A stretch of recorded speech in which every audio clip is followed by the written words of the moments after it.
Bom dia, meus amores. Tudo bom com vocês, meus queridos? Vamos para a nossa aulinha de hoje. Bom, livro 3, tá? Então, nós vamos aqui para a página 73, onde eu deixei a tarefa da questão do número 3, para vocês realizarem aí, né, em casa, de forma individual, né? Sem estar com a professora. Então, diz assim, vamos ver se vocês conseguiram acertar, né, todas as respostas. Complete as frases com as palavras do quadro a seguir. Então, nós temos quente, alto, pesado, pesado, baixo e quente. Letrinha A. Um gato. Um gato. E vai subir mais um pouquinho. Um gato. Ele é mais o que? De um rato. Então, um gato, ele é mais quente? Será que vai combinar? Ele é mais alto? Professor, ele é mais alto, realmente. Mas será que seria essa? Pesado? Se a gente olhar o gato de um ratinho, eu acho que aqui mais caberia aqui é a palavra pesado, não é? Então, se você colocou pesado, ok, tá bom? Pesado. Então, um gato é mais pesado que um rato. Um rato é mais o quê, né, de uma pulga? Ai, professora, a pulga ela é tão miudinha, professora. Então, eu creio que seja um nome novamente pesado. Então, já o rato, ele é mais pesado, né, do que uma pulga. Muito bem, pesado. B. Um boi é mais do o que de um gato? Vamos lembrar aí da imagem do boi e da imagem do gato. Será que ele é mais quente? Não, professora. Será que ele é mais alto? Ai, professora, né? Comparado ao tamanho do gato, ele é bem mais alto. Então, exatamente, alto. Então, a resposta é alto. Mas, é mais o que de uma girafa? Professora, a girafa é enorme, então a vaca, o boi, ele vai ser mais baixo, né? Então, mais baixo que uma girafa. Letrinha C. O deserto, ele é mais o que minha cidade? Lembra do deserto? O deserto é muito o que, gente? Faz muito calor, ele é muito quente. Então, comparado à nossa cidade, demais, né, gente? Então, é mais quente que minha cidade. Mas, minha cidade é mais o que o Alasca? Se a gente lembrar do Alasca, lá, ao contrário do deserto, ele é bem frio. Então, a minha cidade, né, é mais quente do que o Alasca. Prontinho. Espero que vocês tenham colocado as respostas corretas, tá, meus amores? Então, continuando. Nós vamos agora conhecer cada um tipo de medida, tá bom? Nós temos aqui a medida de comprimento, já na página 73. Quer dizer, continuando na 73, né? Nós temos aqui como medida de comprimento o palmo, tá? Do dedão até o dedo mindinho, tá? Os passos, os nossos pés, quando a gente tem, né, dando passo, e pés, o nosso próprio pé. Eles podem ser utilizados como unidades de medida para determinar o comprimento de um objeto ou de um local. É mesmo, professora? É exatamente isso. No entanto, podemos encontrar medidas diferentes para o mesmo comprimento, pois o tamanho dos palmos, passos e pés das pessoas pode variar. Essas medidas são chamadas de medidas não convencionais, tá certo? Assim, se quisermos obter uma única medida para o mesmo comprimento, devemos usar a mesma unidade convencional. Então, quer dizer que se a gente for utilizar, ou se vocês virem alguém utilizando aí esses tipos de medidas, por exemplo, como os passos, né? Ou os pés, ou a mão, tá certo? Que a gente chama de palmo. Ela é chamada de medidas não convencionais. quer dizer que não se usa no dia a dia, tá bom? E a medida, um único tipo de medida que usa para medir, né, o comprimento ou o tamanho, nós chamamos de unidade convencional, tá certo? Nós vamos conhecer já já, ok? Então aqui, meus amores, eu vou ler para vocês só aqui um pequeno trecho, tá? Sobre este assunto, que também é interessante vocês aprenderem.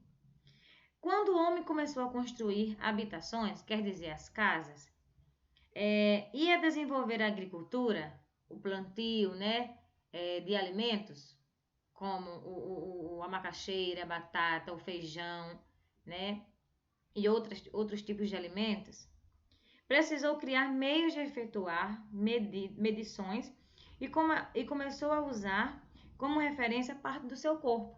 Então, quando o ser humano precisou, né, medir tamanhos, larguras, espaços, né, tanto para a sua moradia ou quanto para a sua alimentação, usou o que na hora? O corpo. Não existia ainda outras medidas, outro objeto que usasse para medir.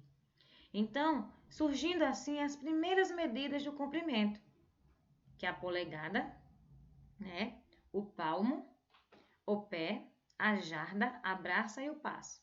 Nós vimos aqui apenas 3, mas existiam esses outros, tá?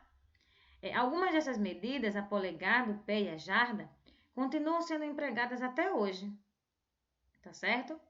Como essas medidas eram diferentes, começaram a surgir confusões. E então, tá, naquela época, principalmente na época egípcia, começou a ter dificuldades para medir, porque o tamanho do pé de um não era igual ao tamanho do pé do outro, a mão de um não era o mesmo tamanho da mão do outro, então isso não começou a dar muito certo, tá bom? Então, com o tempo, né, passou a usar suas medições barras de pedra, olha só, com o mesmo comprimento, do mesmo tamanho, para não ter erros. E foi assim que surgiu o cúbito padrão, né? Então aí já é um nome mais diferente, tá? Mas que era usado antigamente para essas medições, tá bom? Nós temos aqui o mão na massa. Esse mão na massa diz assim: observe as ilustrações da página seguinte e circule as expressões que se referem às medidas de comprimento, tá bom? Então vamos lá. Eu vou dar para vocês um minutinho para vocês tentarem circular as palavrinhas que se referem a medidas de comprimento. Vocês vão ler, vão responder e vai voltar aqui comigo para a gente fazer a correção. Certo? Vamos lá? Fizeram? Então vamos embora. O primeiro, né? Descobri que eu nasci com 48 centímetros. Qual é a palavrinha que indica aqui? Fácil, professora. Centímetro. Então, o nome centímetros, hoje ele é utilizado também, tá? Como a medida, tá? Então, circula o nome centímetros. Novamente. Então, por que eu sou maior que você? Aí antes, prof, tem a menina falando, tá? Aqui uma conversa, um diálogo. Minha mãe disse que eu nasci com 50 centímetros. Então, ele observa, né? E pergunta, por que eu sou maior que você? Mas a palavrinha que está em destaque aqui para a gente poder destacar é o centímetro, tá certo, meus amados? Próxima conversa. Um bolinho. A menininha fala, eu vim a pé para a festa. Minha casa fica a 2 quarteirões daqui. Então, a palavrinha aqui que vai indicar quarteirões, tá? Eu vim de carro com meu pai. Ele disse que moramos a 2 quilômetros daqui. Então, a palavrinha que você vai circular é a palavra quilômetros, certo? Próximo. Aqui. Decide mais, só um minutinho. Por favor, corte apenas 2 dedos de cabelo, né? Qual foi a unidade aqui, a palavrinha que indica aqui a medida, né? 2 dedos, né? Quando vai cortar, eles colocam os dedinhos assim, né? Para medir também aí essa quantidade de centímetros. Então, a palavra que você vai circular é dedos. E o homem diz ok. Eu dei um salto de 5 passos. Então, a palavrinha que vai indicar aqui tá simples, né, gente? Passos. Mas eu contei só 4 passos. Então, novamente, a palavra passos. Espera, vou conferir. E o último diálogo. Eu medi a mesa e encontrei 4 palmos de largura. Então, como vimos na página de abertura, palmos, tá? É a palavrinha em destaque aqui. Que estranho, eu também medi, mas encontrei 5 palmos. Então, aqui, ó, a palavra palmos é o que você deve circular. E na página seguinte, nós temos a questão de número 2, que diz assim: vamos usar palmos para medir as carteiras de nossa sala de aula. Essa tarefinha, amor, precisa ser feita na sala, tá? As respostas para serem colocadas nesses espaços devem ser as respostas das medidas com elementos da sala de aula. Então, por enquanto, essa atividade não será realizada. Então, aí, ó, do ladinho da questão, vocês escrevam fazer em sala, tá bom? E vamos para a página 76. Na página 76, nós temos também a questão de número 4. Essa questão de número 4 também precisa ser realizada em sala de aula, pois as respostas para ser colocadas precisam ser respostas de acordo com o que a gente observa dentro da sala. Então, mais uma vez, você escreve fazer em sala, tá? Então, meus amores, essa fica como nossa tarefinha de hoje, trabalhando apenas o comprimento. No decorrer das aulas, nós vamos trabalhar ainda mais sobre esses tipos de medidas, tá bom? Então, ó, nossa aula fica por aqui. Super beijo para todos vocês e até o nosso próximo encontro.